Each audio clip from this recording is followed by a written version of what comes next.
Ya, jadi untuk pertemuan hari kedua ini, kita akan membahas tentang eh, materi teori bilangan.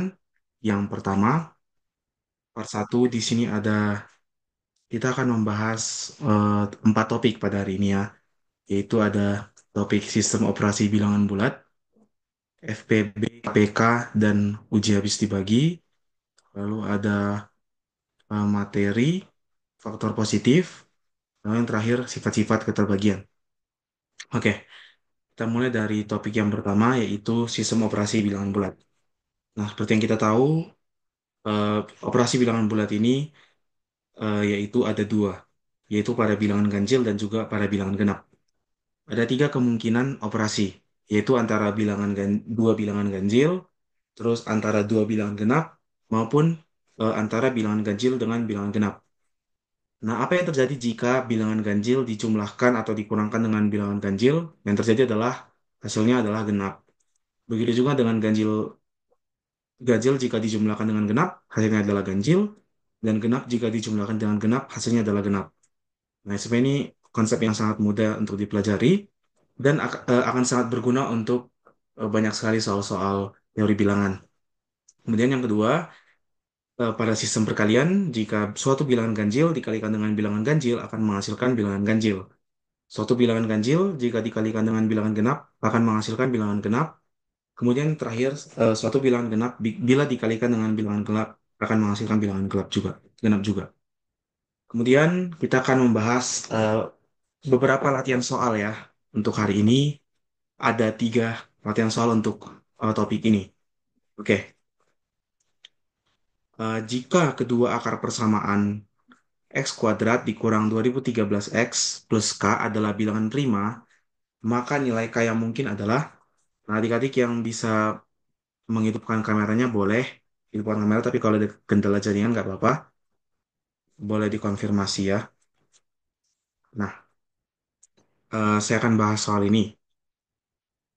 Jadi, untuk soal ini, jika kedua akar persamaannya adalah bilangan prima, ditaruh di dalam soal tersebut ya. Nah, kita tahu bahwa eh, su- jika dia berada di tengah, artinya itu adalah penjumlahan dari kedua akar-akarnya.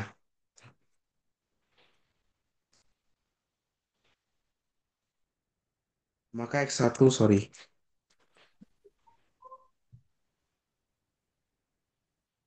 X1 ditambah X2 akan sama dengan 2013. Dan ini adalah suatu bilangan prima. Dan kita diminta untuk mencari nilai dari X1 dan X2. X1 dikali X2. Karena ini adalah K. Sebentar.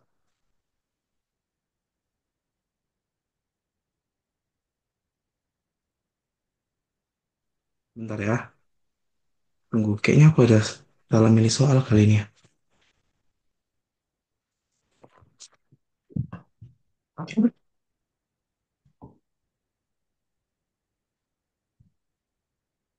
Bentar ya adik-adik.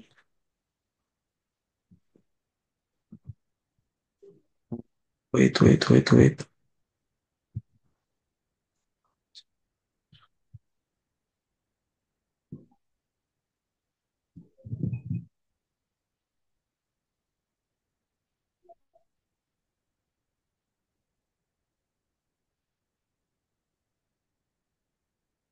Bentar.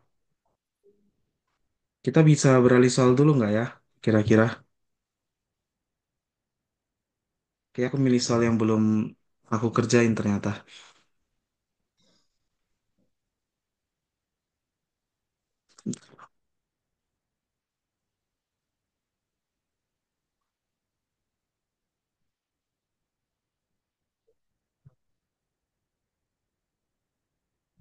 Itu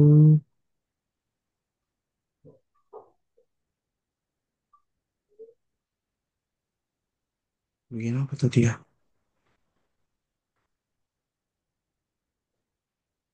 Udah banyak yang hadir ya. Oke, mantap.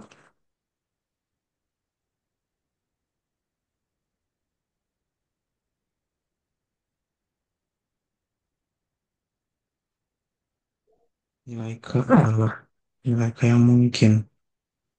Jawabannya dia kasih. Oh, oke.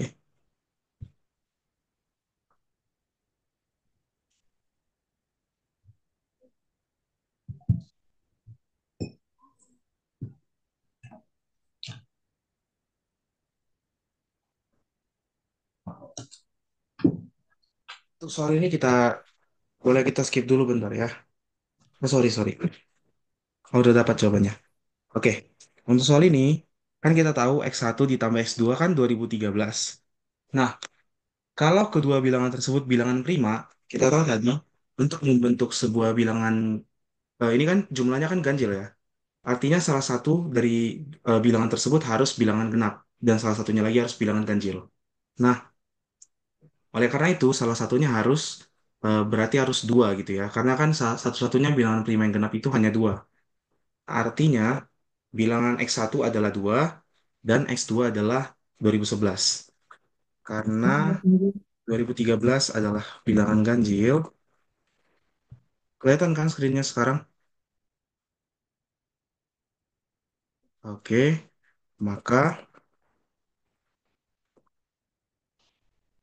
salah satu bilangan haruslah genap ya.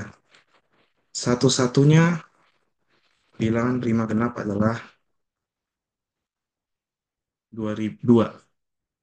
Maka didapatkan bahwa X1 adalah 2 dan X2 haruslah nilainya sama dengan 2011. Sehingga nilai dari K berdasarkan aturan polinomial ya, artinya nilai K ini harus perkalian dari kedua akar-akar persamaan tersebut adalah 2 dikali 2011.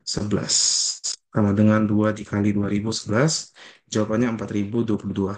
Nah, ini soalnya masih cukup simpel ya. Oke, kita lanjut ke soal nomor 2. Soal nomor 2, tentukan bilangan prima terkecil yang membagi 19 pangkat 2004 ditambah 45 pangkat 2005. Nah, ini sebenarnya soalnya sangat-sangat mudah ya.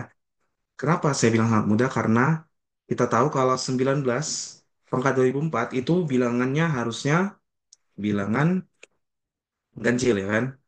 19 pangkat 2004 adalah bilangan ganjil. Karena 19 bilangan ganjil dipangkatkan berapapun, hasilnya pasti ganjil. Karena perkalian antara bilangan ganjil adalah bilangan ganjil gitu ya.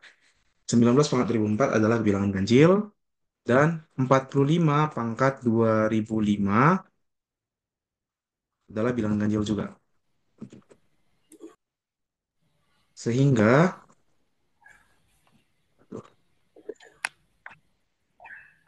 penjumlahan bilangan kedua bilangan haruslah genap.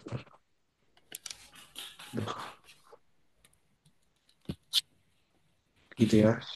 Sehingga artinya 19 pangkat 2004 dan 45 pangkat 2005 haruslah habis dibagi dua. Sehingga pasti habis dibagi dua.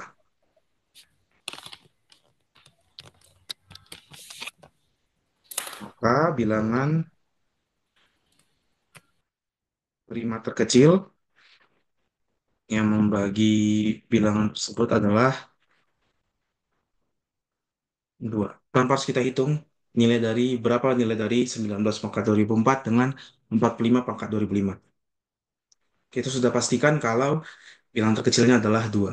Seperti itu ya. Kemudian kita lanjut ke soal nomor 3 ya.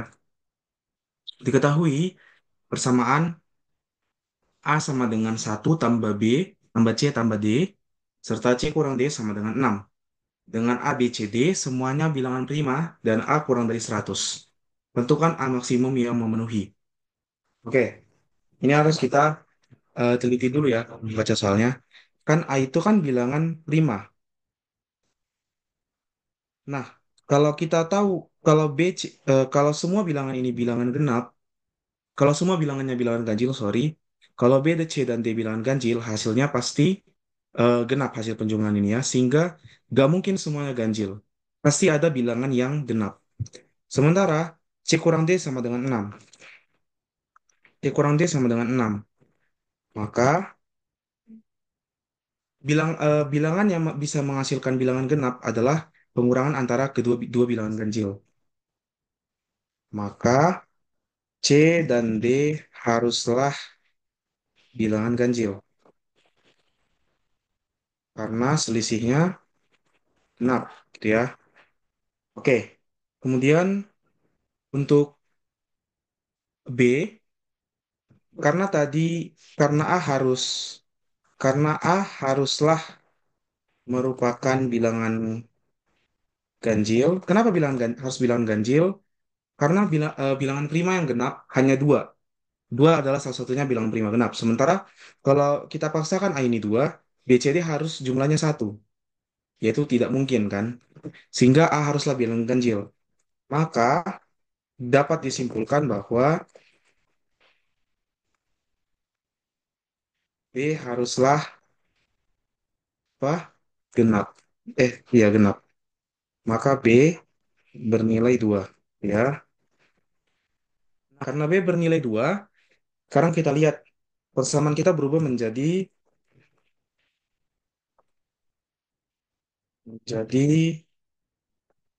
A sama dengan 1 tambah 2 tambah C tambah D, yaitu 3 tambah C tambah D.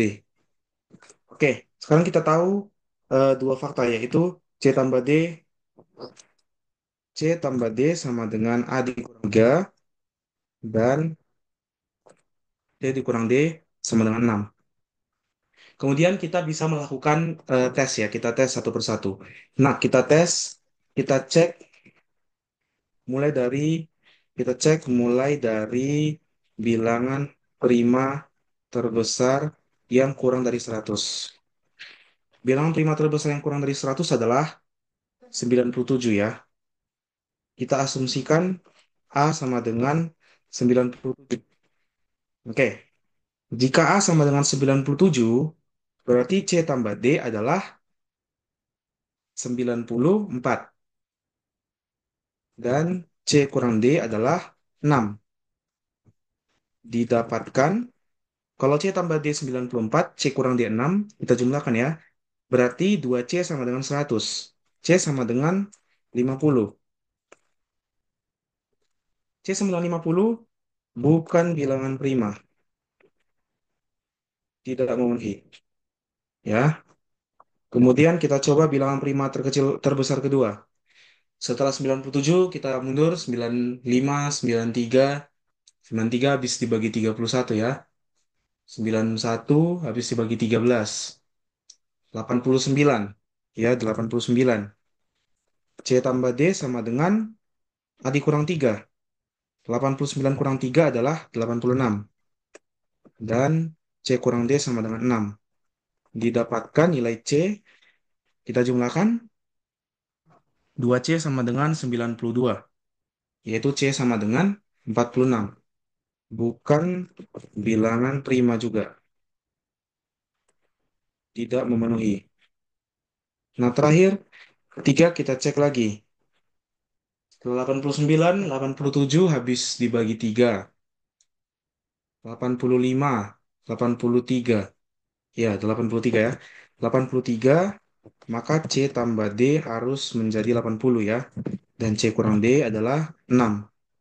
Didapatkan nilai C adalah 86 bagi 2, 43. Dan D adalah 80 kurang 43, 37. Oke, keduanya bilangan prima. Maka jawabannya adalah 83. Ya, maka nilai A terbesar yang memenuhi adalah 83. Sama di sini ada yang mau ditanyakan untuk soal ini? Tidak bang. Oke, lanjut. Lanjut ya. Kita masuk ke konsep yang kedua, FPB, KPK, dan uji habis dibagi. Nah, kita pertama habis dibagi dulu ya. Eh, kita tahu kan kalau habis dibagi dua, itu harus belakangnya bilangan genap gitu ya. Habis dibagi 5, digit terakhirnya harus A antara 0 atau 5. Kemudian habis dibagi 2 pangkat n, syaratnya adalah n digit terakhir habis dibagi 2 pangkat n. Misalnya, apakah 1008 habis dibagi 8? Harusnya habis. Karena 3 digit terakhir yaitu 008 habis dibagi 8 gitu ya. Kemudian habis dibagi 3 jika jumlah digit habis dibagi 3. Habis dibagi 9 jika jumlah digit habis dibagi 9. Habis dibagi 11 jika selisih jumlah digit pada posisi ganjil dan posisi genap habis dibagi 11.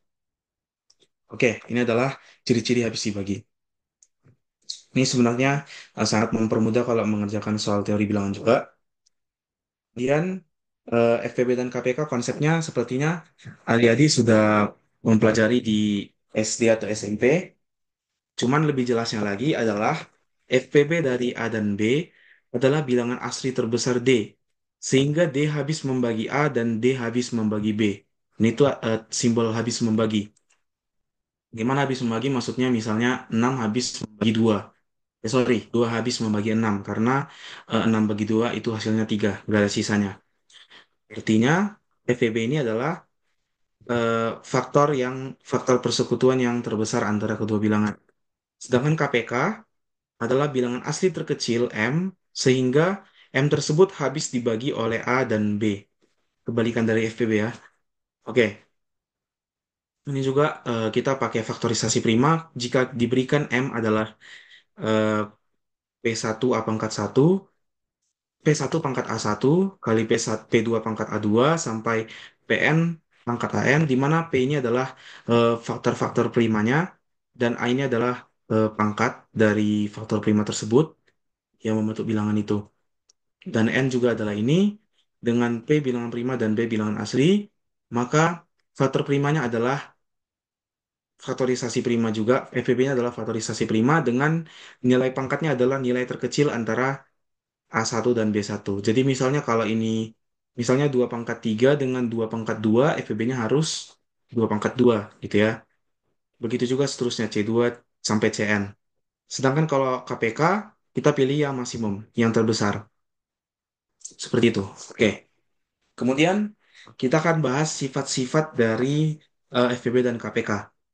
Nah, FPB dari nol dan nol harusnya adalah nol, ya. Kemudian FPB dari dua bilangan asli yang berurutan adalah satu, karena bilangan asli berurutan ini selalu relatif prima. Kemudian, jika misalkan ada diberikan dua bilangan, A itu adalah M dikali P dan B adalah M dikali Q, maka FPB dari A dan B akan sama dengan M dikali FPB P dan Q. Kemudian yang keempat, A sama dengan BQ tambah R. Maka FPB AB, A dan B sama dengan FPB B dan R. Ini sangat berguna untuk algoritma Euclid. Algoritma Euclid ini adalah suatu algoritma untuk mencari nilai FPB. Adik-adik sudah tahu belum cara menggunakan algoritma algoritma Euclid? Kalau belum, biar saya ajarkan ya. Misalnya, contoh. Kita buat sebuah contoh di sini. Carilah FPB dari, apa, kasih bilangan random apa ya? Coba kita buat hmm, 1020 dan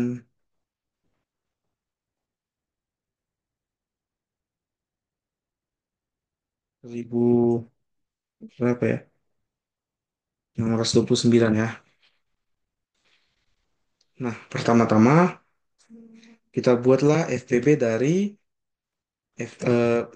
FPB dari 1020 dan 629. Nah, 1020 kan sama dengan 629 dikali satu ditambah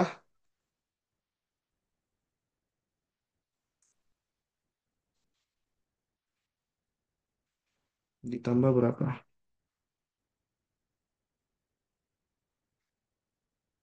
1020 kurang 600 kurang 629.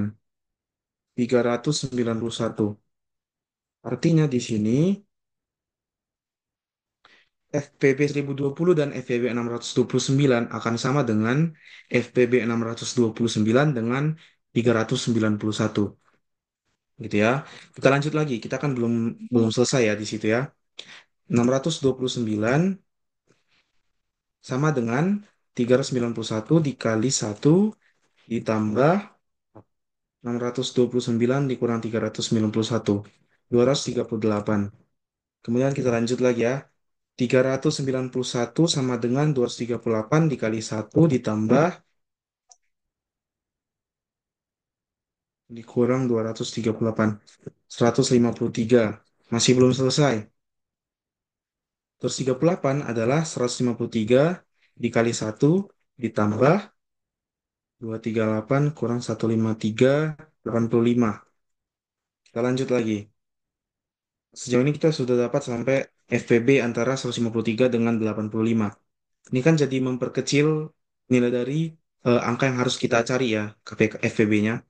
153 adalah 85 kali 1 ditambah 153 dikurang 85 adalah 68 ya. Kemudian 85 sama dengan 68 dikali 1 ditambah 17. Nah, kemudian 68 adalah 17 dikali 4 tambah 0. Nah, kita berhenti sampai nilai R sama dengan 0. Artinya FPB dari 1020 dan 629 adalah 17. Sehingga FPB dari 1020 dan 629 adalah 17. Gitu. Jadi jawabannya adalah 17. Ini adalah algoritma Euclid untuk mencari FPB dari dua bilangan. Kemudian kita ada Bezout lemma.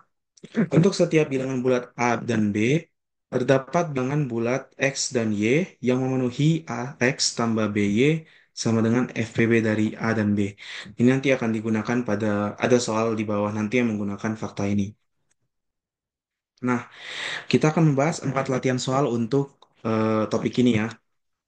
Yang pertama, jika dihitung, maka didapatkan 17 faktorial adalah 3A 5, 6, 8, 7, 4, 2, 8, 0, B 6.000.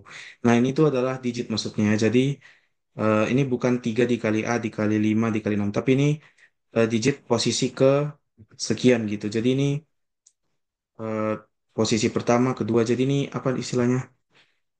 Miliar kayak. 303A5 triliun seperti itu ya. Kita harus cari nilai digit A dan digit B. Yang diberikan hanyalah ini adalah 17 faktorial. Kita harus hitung tanpa menggunakan kalkulator. Nah, gimana caranya? Kita kan tahu kalau 17 faktorial pasti habis dibagi. Nah, kita cari apa saja eh, apa saja operasi yang bisa memanfaatkan posisi dari digit-digit tersebut. Ada dua ya. Ada habis dibagi 9 dan habis dibagi 11. Karena habis dibagi 9 sama habis dibagi 11, kita bisa mencari jumlah dari digitnya dan juga selisih dari digit pada posisi ganjil dengan digit pada posisi genap. 17 faktorial pastilah habis dibagi dengan 9 dan 11. Karena 17 faktorial kan ada 17 kali 16 kali 15 kali 14 kali 13 kali 12 kali 11. Ada 11 dan ada 9 juga di situ di dalam 17 faktorial ini. Sehingga habis dibagi 9 artinya jumlah digitnya habis dibagi 9. Berapa jumlah digitnya? 3 tambah A tambah 5 tambah 6 tambah 8 tambah 7 tambah 4 tambah 2. Oke, sampai seterusnya.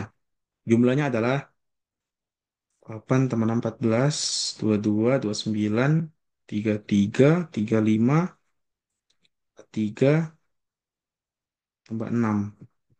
49 ditambah A ditambah B habis dibagi 9. Ya. Nah, bilangan bilangan habis dibagi 9 terdekat adalah ada dua kemungkinan. 14 tambah A tambah B sama dengan 54 atau 49 tambah A tambah B sama dengan 63. Ya. Kenapa 72 nggak bisa? Nah ini, karena kita hitung dulu. Kalau dia 54, A tambah B-nya kan sama dengan, akan menjadi 5 ya. Atau A tambah B menjadi 14. Sedangkan kalau nanti dia 72, berarti A tambah B menjadi 14 tambah 9, 23. Nggak ada digit yang bisa membentuk 23. Jumlah digit yang menghasilkan 23. Kalau dia digitnya cuma satu biji. Paling besar kan 9 tambah 9 itu 18 ya. Di atas itu nggak bisa lagi. Nah, maka yang bisanya dua kemungkinan ini. Kemudian habis dibagi 11. Habis dibagi 11, selisih digit posisi ganjil dan genap habis dibagi 11. Nah, habis dibagi 11 berarti kita harus buat 3 tambah 5 tambah 8 tambah 7 tambah eh 3 tambah 5 tambah 8 tambah 4 tambah 8 kita langkah-langkahi satu ya. Tambah B tambah 0 tambah 0 dikurang A tambah 6 tambah 8 tambah 7 sorry. Tambah 7 tambah 2 tambah 0 tambah 6 tambah 0 ya sama dengan habis dibagi atau sama dengan berapa ini? 3 tambah 5 11 tambah 8 19 23 31 tambah 6 kurang 6 25 kurang 7 18 kurang 2 16 kurang 6 10 ya. 10 tambah B dikurang A habis dibagi 11. Oke, habis dibagi 11. Kemudian, nah udah dapat kita kan ini kan. Setelah itu yang kita tunggu, pas nggak ya perhitunganku ini?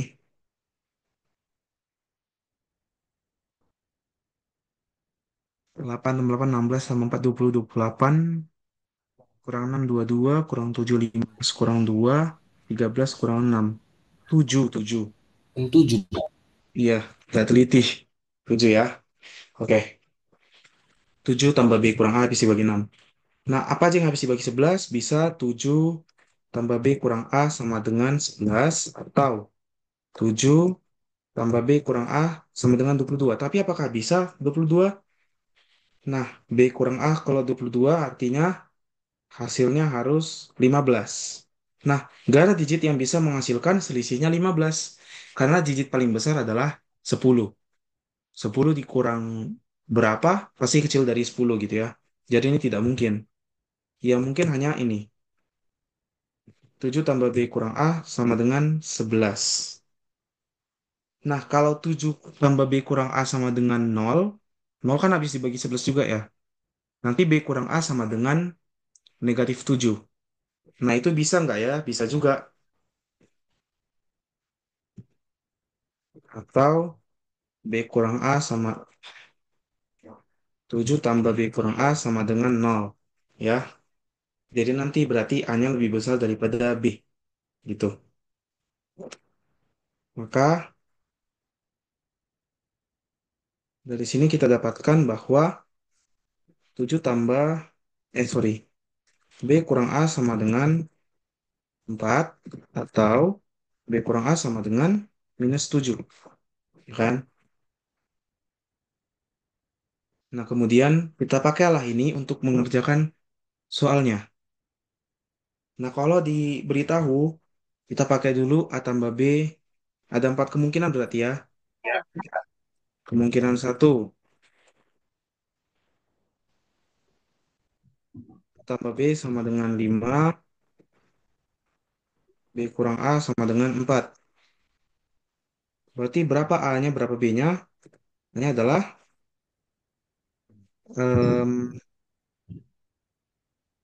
B-nya 9 per 2 ya, dijumlahkan. Iya, B-nya 9 per 2. Nah, B 9 per 2 kan tidak mungkin. Tidak memenuhi. B haruslah bilangan bulat, ya kan? Tidak boleh bilangan pecahan. Kemungkinan kedua, A tambah B sama dengan 14. B kurang A sama dengan 4. Yang ini B-nya adalah 9. A-nya adalah 5 ya. Nah, ini kemungkinan pertama, 9 dan 5. Kemungkinan ketiga, kita lihat semua kemungkinan. A tambah B sama dengan 5. B kurang A sama dengan minus 7. B-nya adalah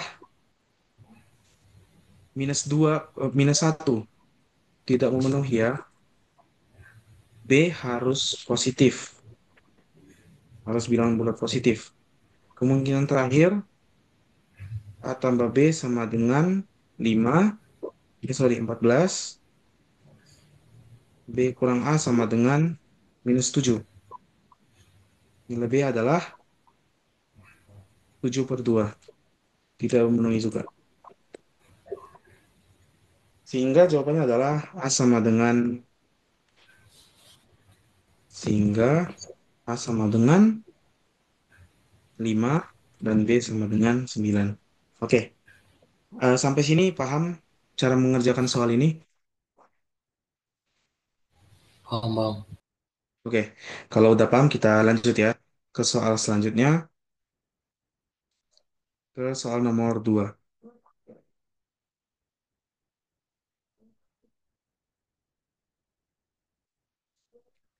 Nilai N terkecil sehingga 2010, 2010, 2010 sebanyak N kali. N buah 2010 artinya kayak dia tak hingga gitu, sampai 2010 kali diulang-ulang ya.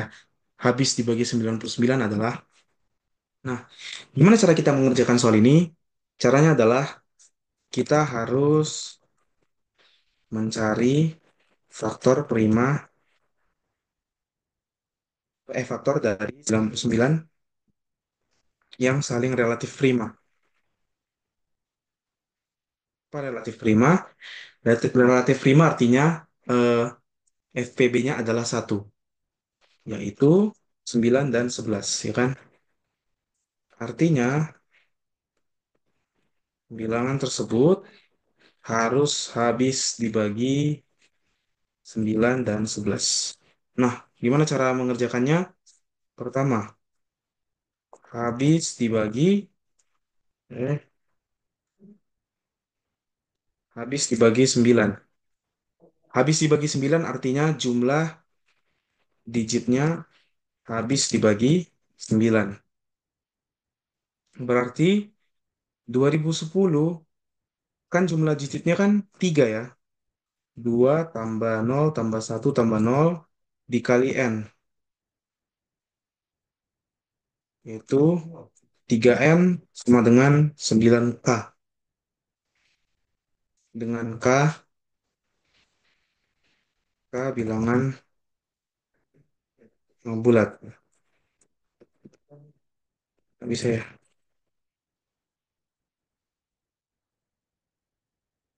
Oke. Kemudian habis dibagi 11.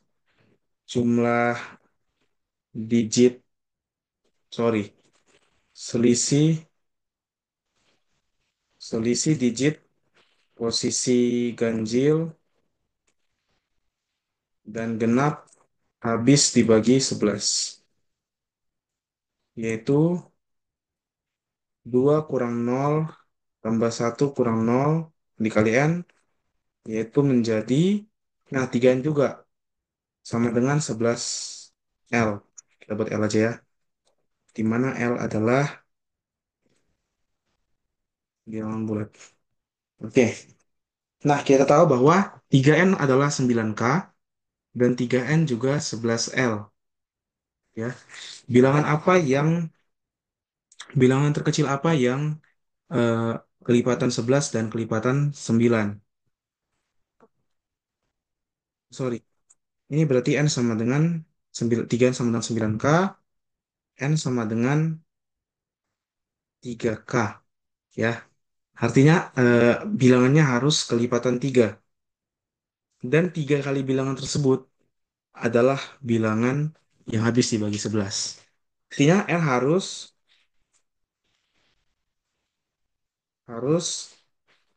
kelipatan 3 dan 11, yaitu 33.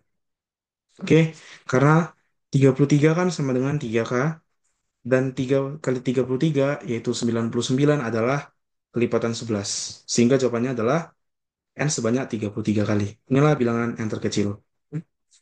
Ada yang mau ditanyakan untuk soal ini?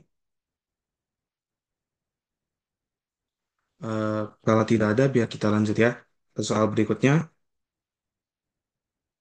Ada berapa banyak bilangan, ada berapa banyak nilai K sehingga KPK dari 6 pangkat 8, 8 pangkat 8, dan K adalah 12 pangkat 12.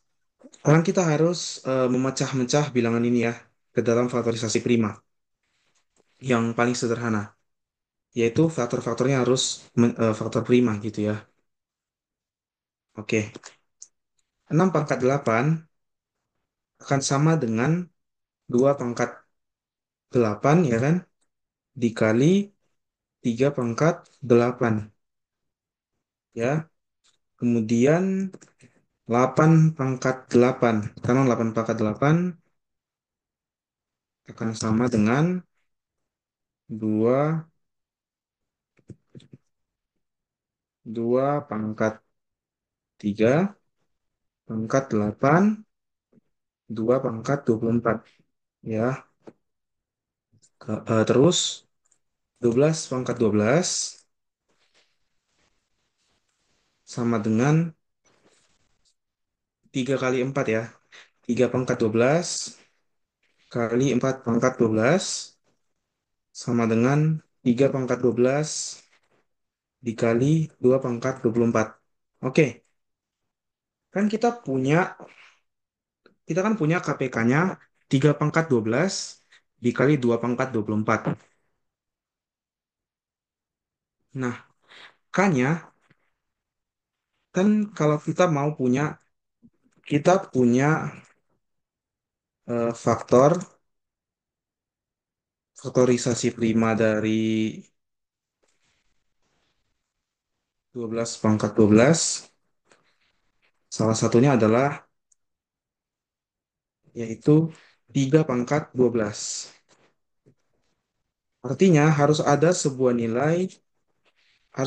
nilai yang membuat nilai maksimum dari pangkat tiganya adalah 12. Nah, kita lihat di sini 6 kan udah mengandung 3, tetapi tiganya masih pangkat 8. 8 belum ada tiganya. Berarti yang bisa menghasilkan 3 pangkat 12 haruslah si K. Maka K, maka K haruslah eh, memiliki faktor 3 pangkat 12. Oke. Nah, gimana dengan pangkat 2-nya? Untuk pangkat 2-nya, untuk perpangkatan 2, ini bebas. Kenapa bebas? Karena kita sudah ada 2 pangkat 24. 2 pangkat 24 ini sudah bisa dikonstruksi dari 8 pangkat 8. Sehingga untuk eh, basis dari 2 pada K, kita bisa memilih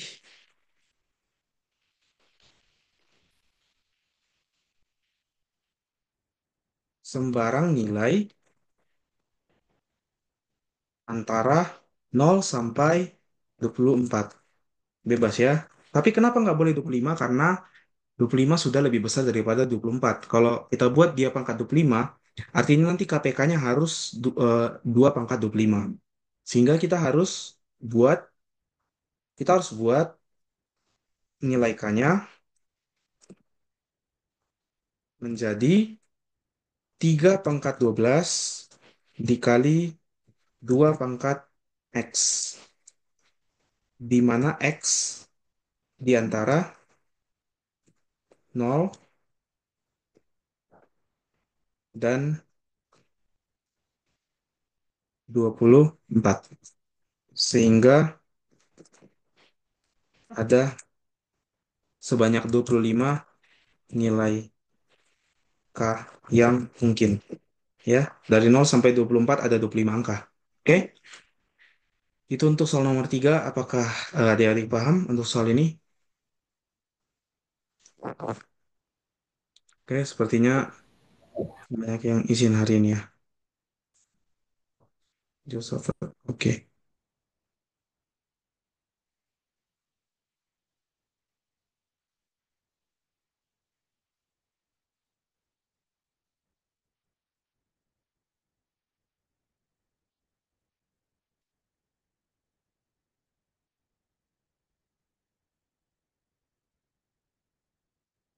bentar ya.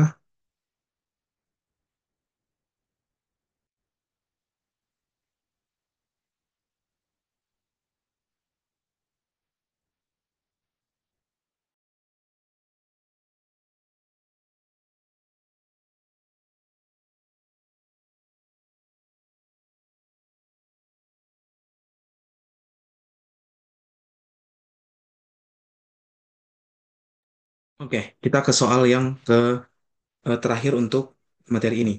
Ya, nilai dari sigma FPB dari K dan 7 antara 1 sampai 2009. Oke. Nah, di sini kan FPB itu kan harus merupakan nilai perpangkatan terkecil antara kedua kedua nilai faktorisasi primanya kan. Nah, 7 kan bilangan prima. 7 adalah bilangan prima. Sehingga FPB FPB antara K dan 7 hanya hanya mungkin satu atau 7. Kenapa hanya mungkin satu atau 7? Karena tidak akan bisa dibentuk FPB-nya selain satu dan 7. Karena 7 ini bilangan prima. Karena kita nggak bisa buat, misalnya kita hadirkan 2 gitu kan, misalnya FPB kita 14. Nah, 14 ini kan 2 kali 7. Nah, 7 ini kan nggak ada sama sekali memberikan kontribusi duanya. Dia hanya punya 7 aja sebagai faktor prima. Sementara kalau kita mau FPB, faktor primanya harus ada di kedua bilangannya. Sedangkan bilangan yang satu kita hanya punya 7 faktor primanya. Bilangan kamu apapun faktor primanya, hanya 7 lah faktor prima di bilangan 7. Sehingga FEB-nya hanya mungkin 7 ataupun satu, yaitu kalau nggak ada satupun faktor prima mereka yang sama. Gitu ya. Jadi FEB-nya hanya mungkin ada dua, yaitu satu atau 7. FPB 7 hanya memungkinkan bila bilangan K adalah kelipatan 7. Ada berapa bilangan kelipatan 7? Banyak bilangan kelipatan 7 antara 1 sampai 2009. Ada sebanyak ada sebanyak berapa? 2009 dibagi 7. Ntar kita cari kalkulator ya. 2009 bagi 7. Ada 287. Nah, jadi ada 287 bilangan yang FPB-nya dengan 7 adalah 7. Sisanya FPB-nya adalah 1. Yaitu ada sebanyak 2009 dikurang 287. Yaitu 1722. Sehingga totalnya menjadi 1722 ditambah 287 dikali 7. Yaitu sebanyak 1722 ditambah 287 kali 7. 3731. Nah, inilah nilai dari sigma FEB K dan 7 antara 1 sampai 2009. Oke? Apakah sudah paham untuk soal nomor 4 ini penyelesaiannya? Oke, mantap. Karena udah pada paham, kita lanjut ya. Soal berikutnya. Nah, materi ketiga hari ini adalah tentang faktor positif. Faktor positif itu apa? Misalnya kita punya sebuah bilangan. Bilangannya 12. Apa saja faktor positif dari 12? Pastinya 1. Kan 12 habis dibagi 1. Terus 2. Pokoknya semua bilangan bulat positif yang habis bagi bilangan tersebut. 1, 2, 3, 4, 6, 12. Ada 6 faktor positif. Nah, misalkan M adalah faktorisasi prima dari bilangan tersebut ya. Ini faktorisasi primanya. Kita punya faktor prima dengan basisnya. Dengan pangkatnya. Pangkat berapa gitu ya. Maka banyaknya faktor positif M adalah A1 ditambah 1 dikali A2 ditambah 1 sampai AN tambah 1. Jadi AN-nya adalah nilai pangkatnya. Nah, misalnya kayak tadi 12. Misal 12. 12 kan sama dengan 2 pangkat 2 dikali 3 ya. Maka faktor primanya sebanyak 2 tambah 1 dikali 1 ditambah 1. Ada sebanyak 3 kali 2 6. Nah, terbukti kan 6 tadi, yaitu baca saja tadi 1, 2, 3, 4, 6, dan 12. Ada sebanyak 6. Nah, ini tuh akan sangat membantu untuk soal-soal kita yang 3 soal ini. Kita hanya memakai rumus ini saja. Ini adalah salah satu teorema yang sangat sering dipakai di soal-soal teori bilangan. Ya, kita akan mengerjakan 3 soal. Pertama, tentukan bilangan asli terkecil yang memiliki tepat 12 faktor positif dan tidak habis dibagi 3. Bilangan asli terkecil yang tepat memiliki 12 faktor positif dan tidak habis dibagi 3. Nah, kalau kalau dia memiliki 12 faktor positif, jumlah faktor positifnya 12. 12 akan haruslah sama dengan rumus yang tadi. 12 harus sama dengan A1 tambah 1, A2 tambah 1, sampai AN tambah 1. Sekarang kita lihat dulu 12 ini, berapa kali berapa bisa kita bentuk? 12 ini kan bisa kita bentuk. Nah, terus A ini kan harus positif ya, sehingga nggak mungkin kita pilih angkanya 1. Misalnya 12 itu 1 kali 1 kali 1. Artinya nanti kan nilai A-nya jadi 0 ya. Sehingga kita pilih yang lebih dari 1. Yaitu dia 2, bisa dia 2 dikali 2 dikali 3, ya kan? 2 kali 3 ya. Bisa juga 4 dikali 3. Tapi nanti kita pilih yang 2 kali 2 kali 3. Karena nanti yang 2 kali 2 kali 3 ini lebih kecil. Nah, ada 3 kemungkinan nih. Satu lagi 12. Oh, 3 kali 4, 2 kali 6, berapa lagi? 2 kali 6, 3 kali 4, 1 kali 12 gitu ya. Kalau kita pilih 2 kali 2 kali 3, maka nilai A1 kita akan menjadi 1. A2 kita akan menjadi 1. A3 kita akan menjadi 2. Kenapa gitu? Karena kan tadi kan A1 tambah 1 itu 2. Berarti A1-nya 1. A2 tambah 1-nya 2.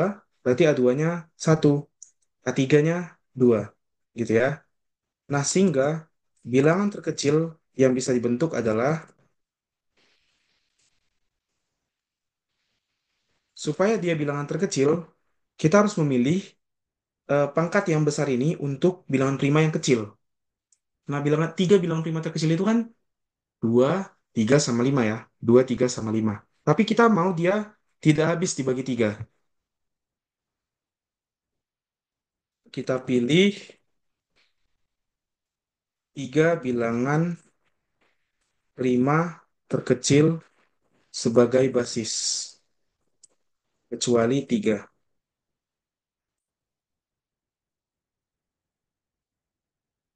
Yaitu apa aja? 2, 5, 7. Sehingga nilainya menjadi X sama dengan 2 pangkat 2. Kita pilih pangkat yang besar untuk prima yang lebih kecil supaya nilainya lebih kecil lagi gitu ya. Dikali 5 pangkat satu dikali 7 pangkat satu. Nilainya adalah 140 kan. Kalau kemudian kita pilih 3 sama 4, berarti artinya kita dapatkan a satunya adalah 2 dan A2-nya adalah 3 gitu ya.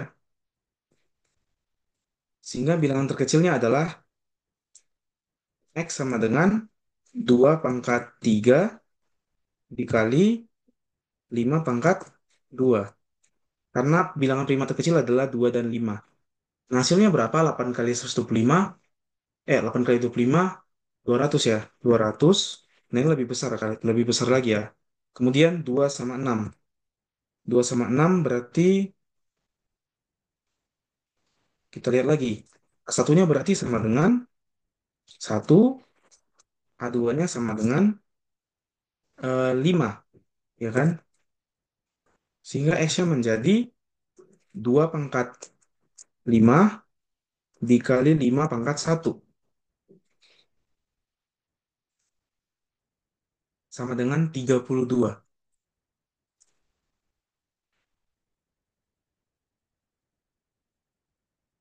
32. 160, sorry. 160.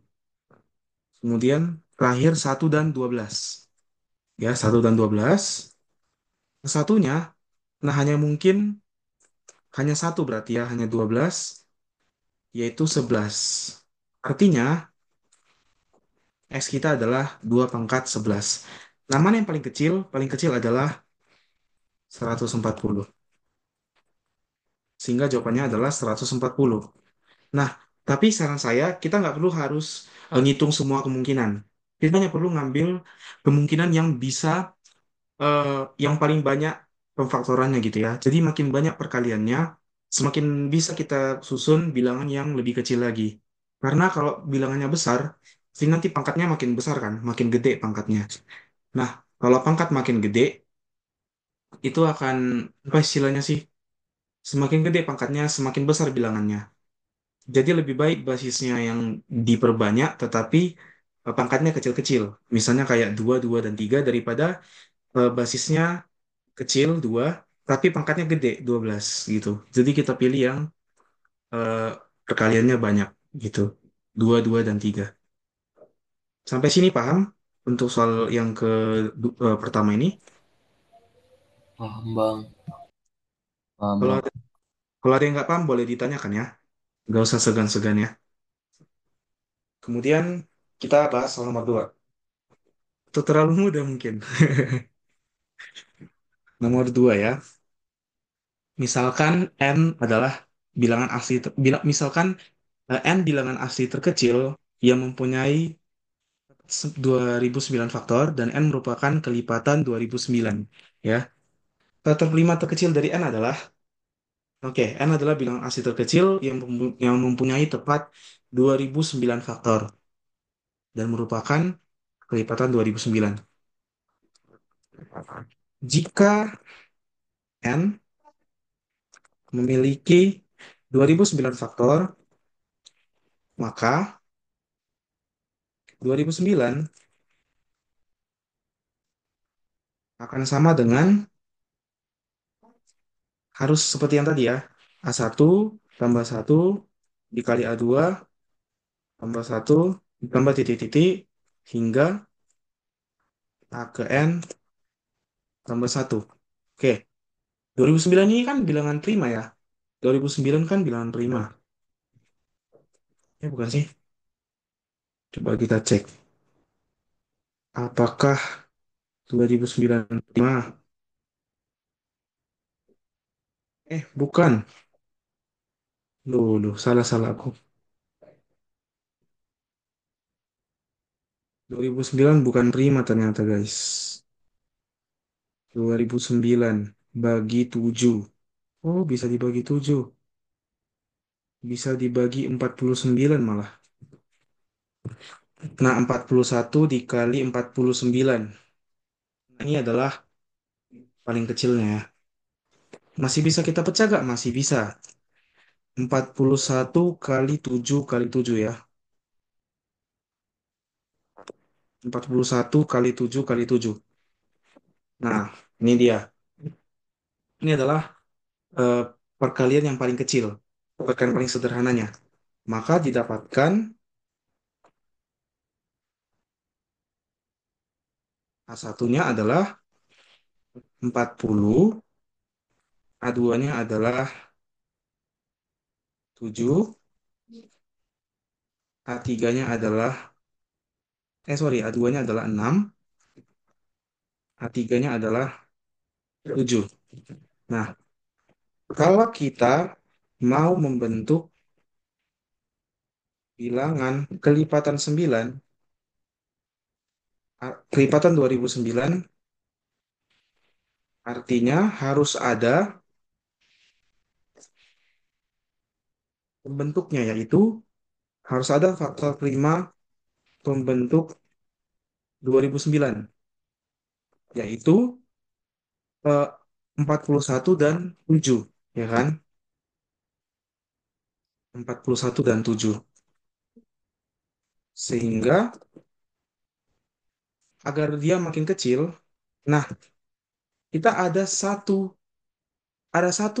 slot tersisa untuk faktor prima lainnya,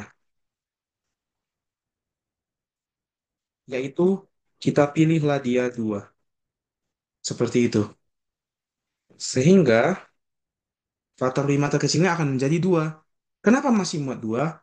Kita bisa milih 2 ini dipasangkan dengan yang 40, kemudian 7-nya dipasangkan dengan yang 6, dan 41 dipasangkan dengan yang 6. Sehingga dia masih merupakan kelipatan 2009. Karena kita masih memiliki 41 kali 7 kuadrat di dalamnya. Ya kan? Sehingga bilangan terkecil tersebut, bilangan n adalah, n akan menjadi sama dengan, sebenarnya terlalu sederhana kalau ditanyakan faktor prima terkecil ya. Harusnya ditanyakan, wah, nilai n ya. Kita ganti aja nilai n. Gitu. Nilai n adalah, nah, bisa kita pilih 2 pangkat 40 ya, dikali 7 pangkat 6 dikali 41 pangkat 6. Nah, inilah jawabannya. Faktor prima terkecilnya adalah 10. Sorry, 10. 2. Oke, sampai sini paham untuk soal yang ini? Oke, si Brian baru bergabung ya. Oke, kita lanjut ya. Ini kita udah sampai topik yang ketiga ya, Brian. Sebentar lagi kita akan topik yang terakhir ya. Kemudian soal ketiga. Ini adalah bilangan asli terkecil yang merupakan kelipatan 75 dan memiliki tepat 75 faktor positif. Tentukan nilai dari n per 75. Nah, pertama, dia kan punya 75 faktor positif, ya. Dia memiliki 75 faktor positif. Artinya, 75 harus sama dengan A1 tambah 1 dikali A2 tambah 1 dikali titik-titik sampai AN plus 1. Jadi, sekedar konteks Brian, eh, jadi gini, kalau misalnya kita punya M, ini adalah faktorisasi primanya, misalnya 12 ini kan 2 pangkat 2 kali 3 kan, maka faktor primanya akan ada sebanyak 2 pangkatnya. Pangkatnya ini ditambah 1, dikali pangkatnya ini tambah 1, sampai pangkat yang ke N tambah 1. Jadi, semua pangkatnya kita jumlahkan 1 lalu kita kalikan. Akan ada sebanyak 6 faktor prima. Sehingga untuk ini, kalau ada 75 faktor prima, faktor positif, maka eh, nilai dari pangkat-pangkatnya jika dijumlahkan 1 kalau dikalikan haruslah sama dengan 75. Nah, 75 ini kan sama dengan 3 dikali 5 dikali 5 ya. Sehingga bilangan asli terkecil yang dapat dibentuk adalah N sama dengan, nah kita pilih tiga bilangan prima terkecil, yaitu 2, 3, lalu 5 ya, gitu ya. 2, 3, 5. Terus ini dari sini kita dapatkan fakta bahwa kalau kayak gini berarti kita dapatkan fakta bahwa A1-nya adalah 2, A2-nya adalah 4, A3-nya adalah 4. Kenapa? Kenapa gitu? Karena tadi kan A1 tambah 1 kan 3. Berarti A1-nya 2, A2-nya 4, A3-nya 4. Oke? Sehingga nanti N-nya adalah 2 pangkat. Kita pilih pangkat terbesar. 2 pangkat 4, 3 pangkat 4, dikali 5 pangkat 2. Sekarang tugas kita adalah ngecek apakah bilangan ini eh, habis dibagi 75. Apakah bilangan ini adalah kelipatan 75? 75, 75 kan itu sama dengan 3 kali 5 pangkat 2. Karena pangkat 3-nya lebih kecil dan pangkat 5-nya juga lebih kecil, artinya bilangan N artinya habis dibagi 75. Oke? Sehingga berarti kita sudah dapat bilangan yang persis punya 75 faktor dan merupakan kelipatan 75. Sehingga nilai dari N per 75 akan sama dengan, nah ini kita kerjakan, 2 pangkat 4 dikali 3 pangkat 4 dikali 5 pangkat 2 dibagi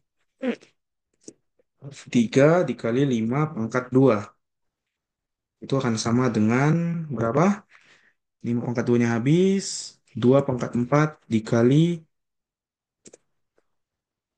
3 pangkat 3. Yaitu 16 dikali 27. Berapa itu? 432 ya. 432. Nah, gitu. Sampai sini paham untuk soal nomor 3?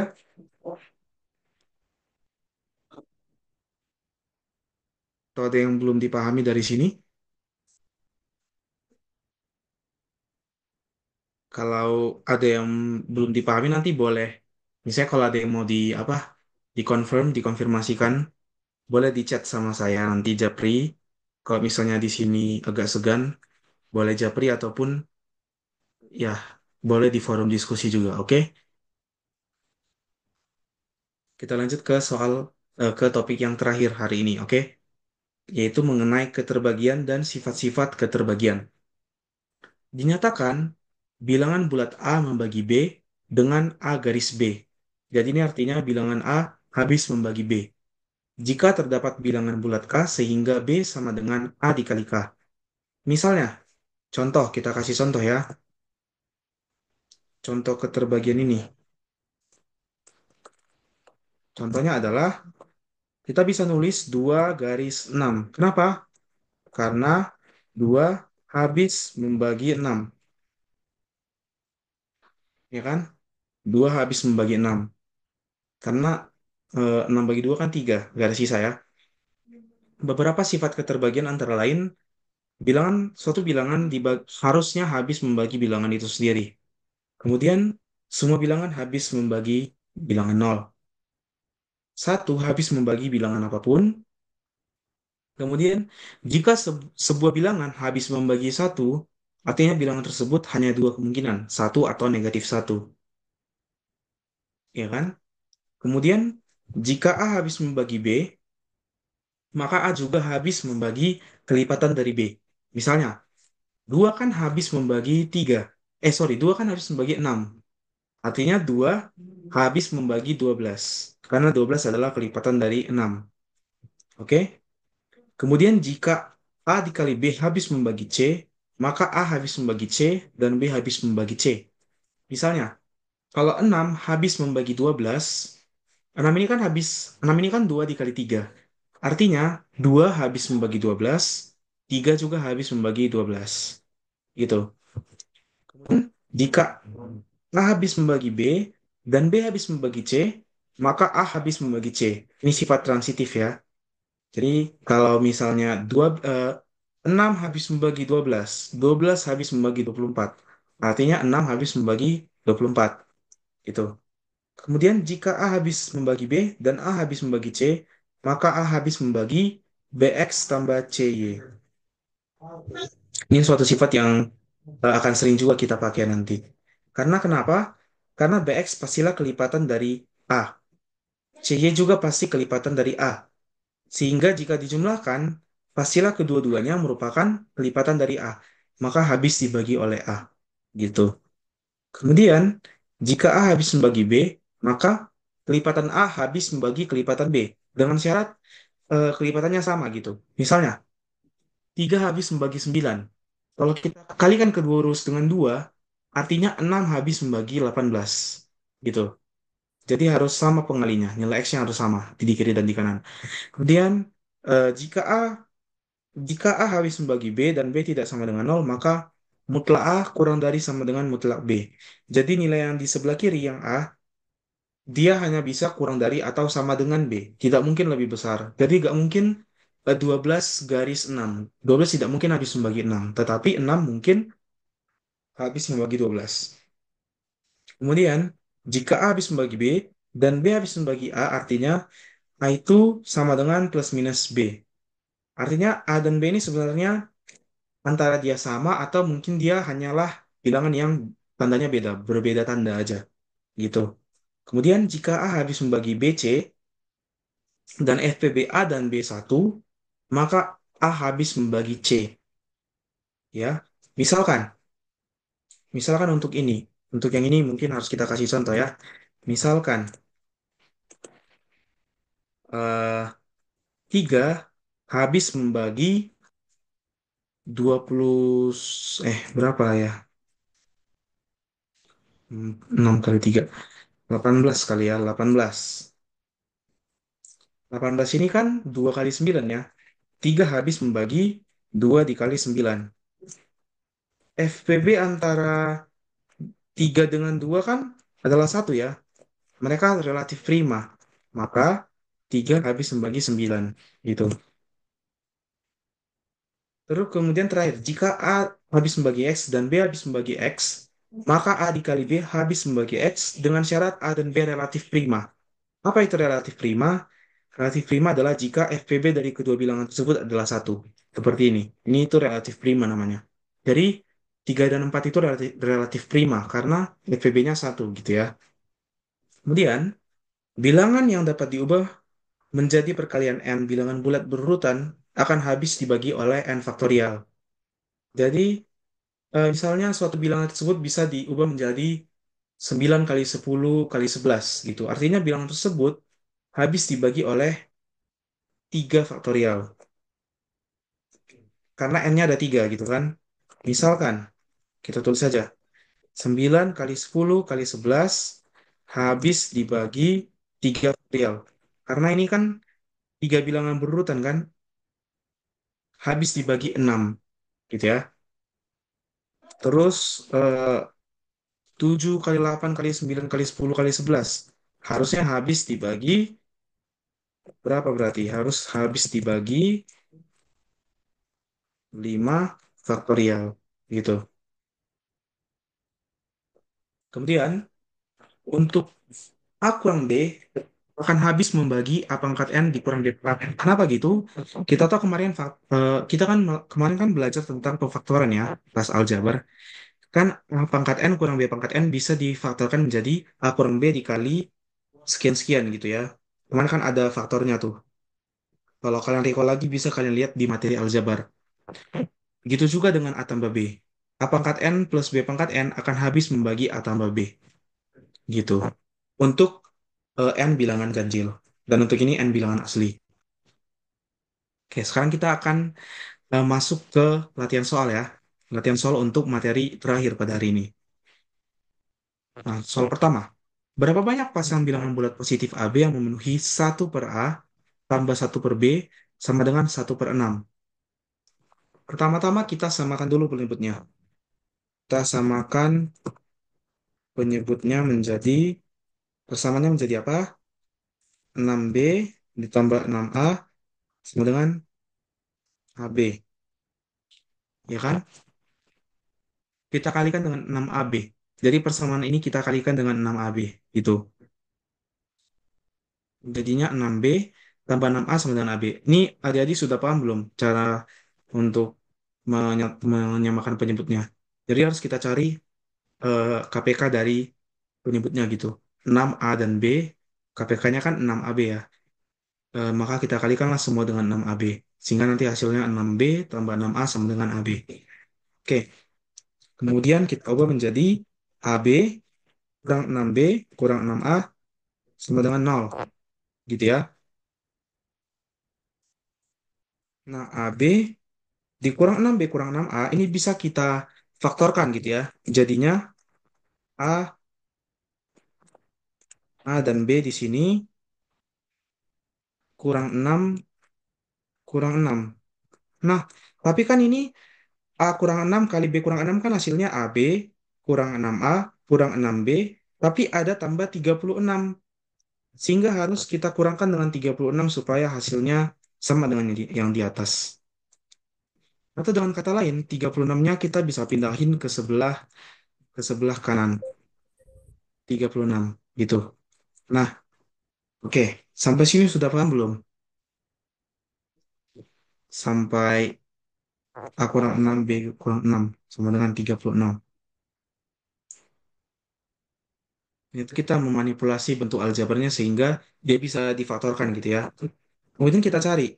36 itu kan bisa kita bentuk dari 1 kali 36, 2 kali 18, 3 dikali 12, 4 kali 9, 6 kali 6, dan kebalikannya. Itu ya, kebalikannya juga 9 kali 4, 12 kali 3, 18 kali 2, 36 kali 1. Dan nilai A dan B bisa kita bentuk dari sini. Nilai A dan B tinggal kita pilih dari, ada berapa kombinasi ini? 1, 2, 3, 4, 5, 6, 7, 8, 9. Dari 9 kombinasi. Jadi ada 9 pasangan bilangan bulat positif yang memungkinkan. Akan ada 9. Misalnya kita pilih 1 kali 36. Kalau 1 kali 36 artinya A-nya kita adalah 7, B kita adalah 43, gitu kan? Karena 7 kurang 6 kan 1, 43 kurang 6, 36. 42. 42. Jadi ini semua bisa membentuk bilangan yang berbeda-beda pasangannya. Satu, satu dengan 36, 2 dengan 18, 3 dengan 12, 4 dengan 9, 6 dengan 6, 9 dengan 4, 12 dengan 3, 18 dengan 2, 36 dengan 1. Ada 42 pasangan. Ada 9 pasangan. Sampai sini sudah paham untuk soal nomor satu? Atau ada yang kurang jelas? Kalau sudah jelas, kita lanjut ya ke nomor kedua.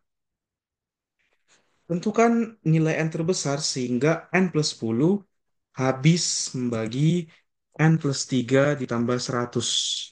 Nah, ini lumayan menantang. Nah, ini kita bisa memakai, eh, kita ubah bentuknya sehingga dia ke dalam bentuk ini ya. Ke dalam bentuk A habis membagi X kali B. Oke?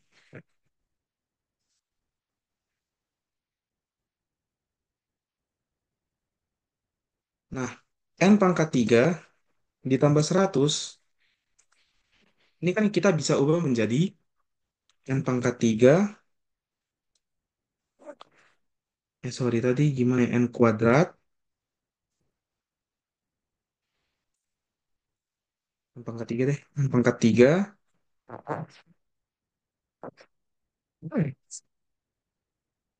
Nah, ini kita harus harus bagikan N pangkat 3 tambah 100 dibagi N plus 10.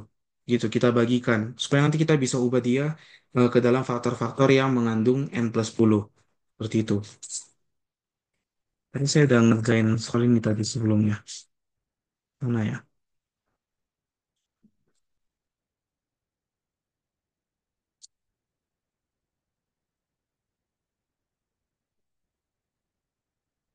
Oke.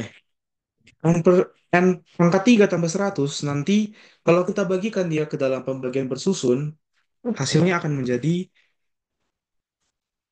n kuadrat ya dikurang 10n ditambah 100 dikali n plus 10 itu dikurang 900.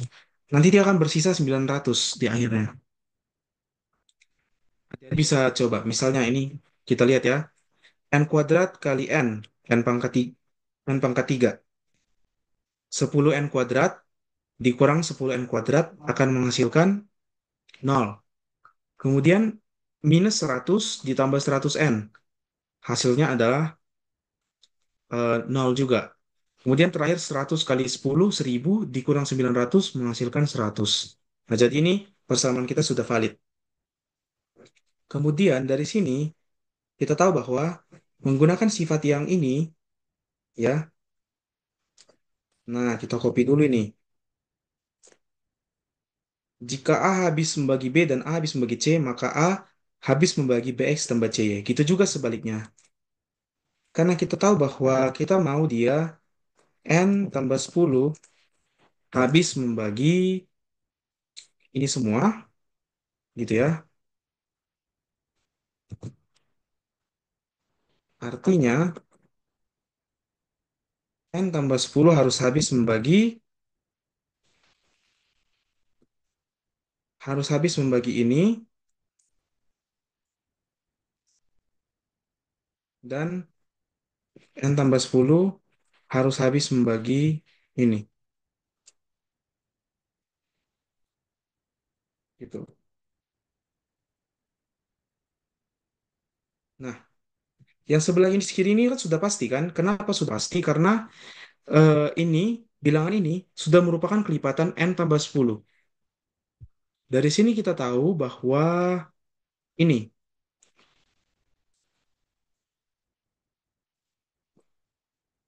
maka dari sini kita tahu bahwa yang ini pasti sudah terbukti,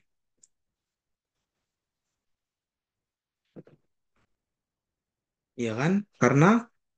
Eh, karena X-nya di sini bernilai N kuadrat kurang 10N tambah 100 dan sudah menjadi kelipatan dari N tambah 10 gitu ya. Kemudian kita lihat, sekarang kita tinggal mengerjakan N tambah 100 harus habis membagi 900. Nah, bilangan terdekat yang habis membagi 900 yang paling besar, 900 ini kan kita harus mencari, kita harus mencari faktor terbesar yang habis membagi 900. Yaitu pasti, sudah pasti bilangan itu sendiri, yaitu 900. 900 akan habis membagi minus 900. Sehingga N tambah 10 haruslah sama dengan 900. N adalah 890. Nah, oke. Jadi jawabannya adalah 890. Lebih besar dari situ, maka tidak akan habis membagi N pangkat 3 ditambah 100. Sejauh ini apakah adik-adik paham? Bel gimana? Lihwa dan Ivan juga paham, oke? Atau ada yang kurang paham? Brian? Paham bang. Paham, Bang. Oke, mantap. Kita lanjut ya ke soal ketiga. Soal ketiga. M dan N adalah bilangan bulat yang memenuhi M kuadrat ditambah 3M kuadrat N kuadrat sama dengan 30 N kuadrat ditambah 517. Nilai dari 3M kuadrat ditambah N kuadrat adalah, sorry, tadi ini soalnya 3MN kuadrat adalah ini ya. Oke. Sekarang kita ubah dulu bentuknya. M kuadrat ditambah 3M kuadrat N kuadrat sama dengan 30. Oh, kita pindahin ke ruas kiri. Minus 30 N kuadrat sama dengan 517. Gitu ya. Kemudian kita faktorkan kedua sisi. Kita bisa bikin di sini M kuadrat.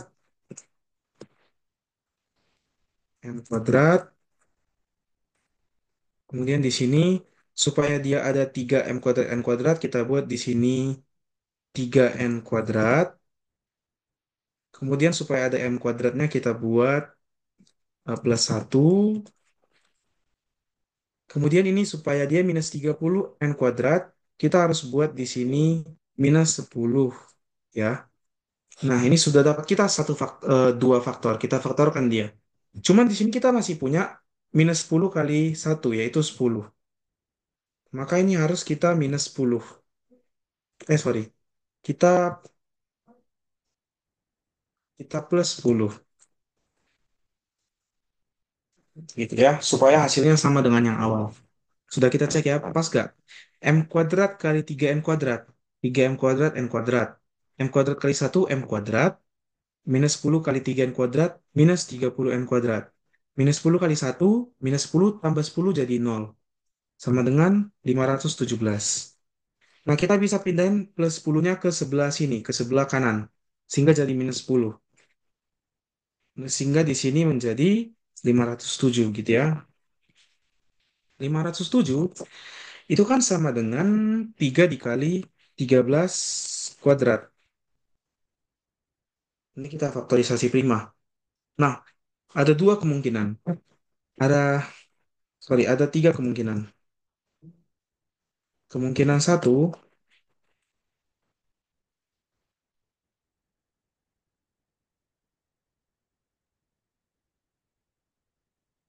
kemungkinan satu yaitu M kuadrat dikurang 10 sama dengan 3 dan 3N kuadrat tambah satu sama dengan 13 kuadrat. Nah, kalau ini dia berarti M-nya akan M kuadrat akan sama dengan berapa berarti? M kuadrat akan sama dengan 3 ditambah 10, 13. Yaitu tidak mungkin. Tidak bulat. Tidak memenuhi. M bilangan harus bilangan bulat.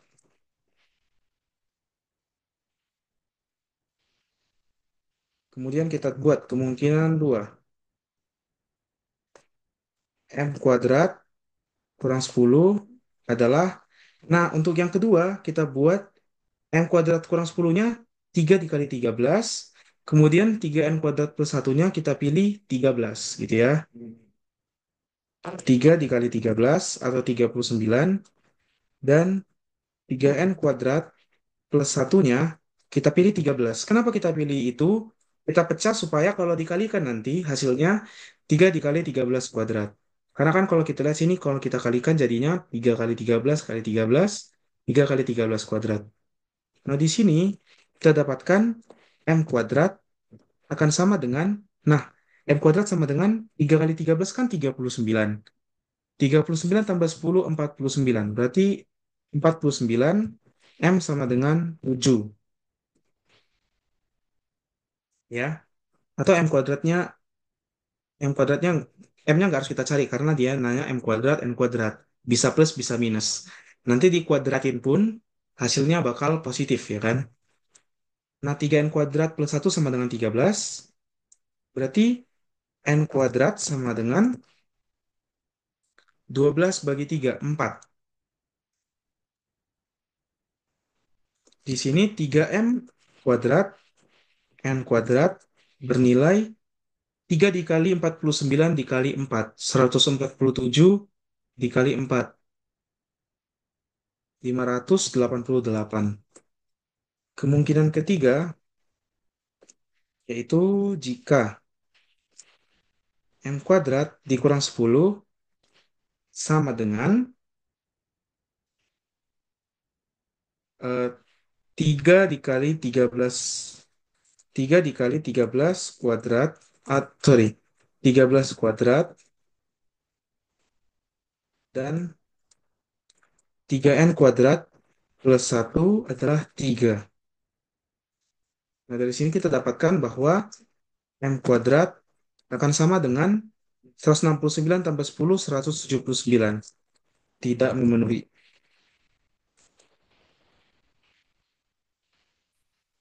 Satu-satunya yang memenuhi adalah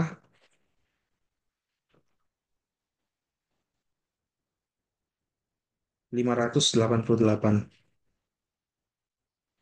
Jadi jawabannya tidak ganda ya. Jawabannya tunggal aja, 588. Oke, kemudian kita masuk ke soal terakhir untuk hari ini. Nanti untuk soal yang lainnya bisa dikerjakan ya.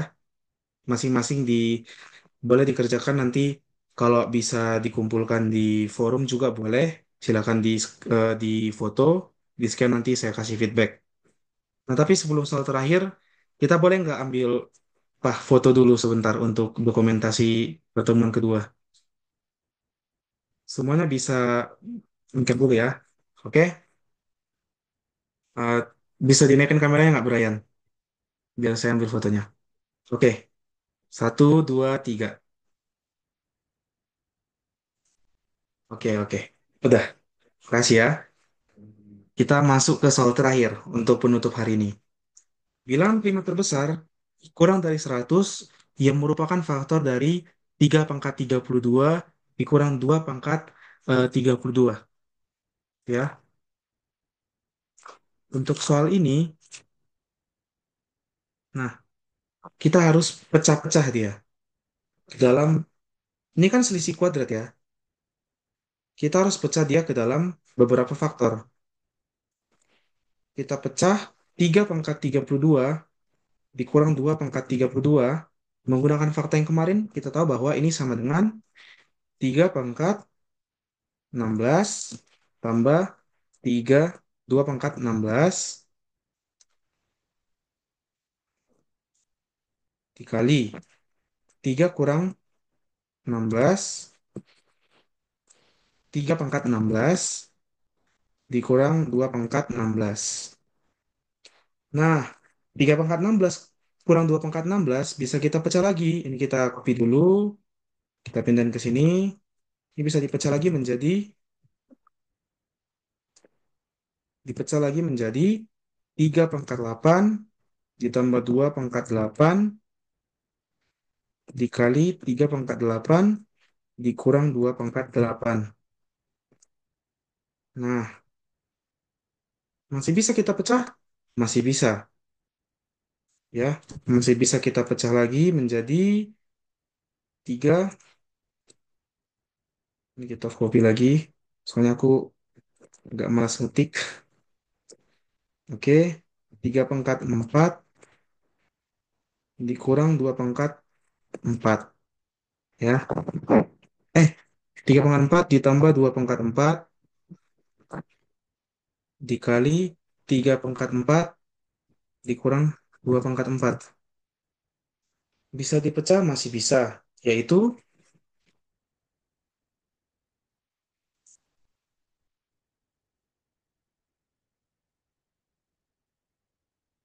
3 pangkat 2 dikali 2 pangkat ditambah 2 pangkat 2. Ini langsung kita pecah aja yang terakhir ya. Dikali 3 tambah 2 dikali 3 kurang 2. Nah, sekarang ini kan sudah dapat kita kan fullnya. Nah, ini semua totalnya akan sama dengan 3 pangkat 16 tambah 2 pangkat 16 kita abaikan aja. Karena ini nilainya sudah lebih dari lebih dari 100. Sama 3 pangkat 8 2 tambah 2 pangkat 8 ya. Nah, sekarang 3 pangkat 4 tambah 2 pangkat 4. Hasilnya adalah 81 ditambah 16, 97. Kemudian 3 pangkat 2 tambah 2 pangkat 2 adalah 9 tambah 4, 13. 3 tambah 2, 5. 3 kurang 2, 1. Nah, salah satu faktornya adalah, salah satu faktor adalah 97. Di mana 97 ini adalah bilangan prima terbesar yang kurang dari 100. Maka kita tidak perlu cek lebih lanjut karena sudah menemukan 97 sebagai faktor bilangan prima terbesar yang merupakan faktornya. Oke, jawabannya adalah 97. Ada yang kurang paham dari soal nomor 4 ini?